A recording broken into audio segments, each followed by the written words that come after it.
ভারতবর্ষ দেবেশ ঠাকুর। ভারতবর্ষ মানে কোনো আর্ট পেপারে আঁকা জল রঙের মানচিত্র নয়। ভারতবর্ষ মানে শুধু হর্ষবর্ধন কিংবা বাবরের বিজয় বার্তা নয়। ভারতবর্ষ মানে বিজয় সিংহের সিংহল জয়ের ফ্যাসিস্ট গৌরব গাথা নয়। ভারতবর্ষ মানে শুধু মীনাক্ষীপুরম কিংবা জামা মসজিদ নয়।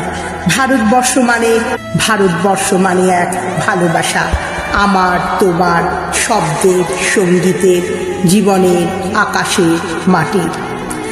আমাদের প্রাইমারি স্কুলে পলুখা সাহেব সাদা দাড়ি, মাথায় ফেস ড্রিল করাতেন আমাদের। ডান বা সস্নেহে সতর্ক করতেন, বাবা সকল পাহাড় হাত মিলিয়ে মিলিয়ে ফেলো। পলুখা সাহেবের গোড়ের মাটিতে আজ ফেরেস্তার হাসি ভারতবর্ষের চেরাগ হয়ে জ্বলছে। বদ্রু মিয়ার হাতের কর্ণিকে শিব মন্দিরের গায়ে কত ফুল আঁকা, আর তার জোগাড় হয়ে মশলা মাখছে ঈশান বাউরি। নিয়ামত শেখ আর গোকুল মাহাতো এক পাটাতনে ধান ঝাড়ে। সোনালী গোবিন্দ ভোগে খামারে ঠিকরে পড়ে সোনালী আলো। পবন মাঝি দাঁড় টানত যুবতী গঙ্গায়, বৈঠা ধরত হোসেনুর মাঝি।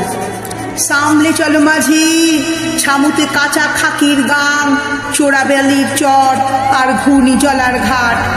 আমার ভারতবর্ষ এখানে কোনো সংহিতা হাদিস ছাড়াই কোজাগরি চাঁদের অকৃপণ আলো পড়ে ঈদগার উপর, আর রমজানি চাঁদ তুলসী মঞ্চের গায়ে পূর্ণ আলোদয়।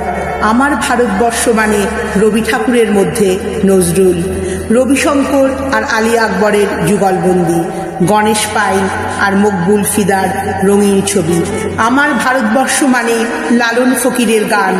আমার ভারতবর্ষে আমি শুনেছি মোহাম্মদ রফির সঙ্গে লতার ডুয়েট, দেখেছি পাল্লা দিয়ে আজারের সঙ্গে শচীনের দৌড়, খেলার মাঠের প্রান্তে দাঁড়িয়ে শুনেছি নঈমুদ্দিনের তদারকি চিৎকার।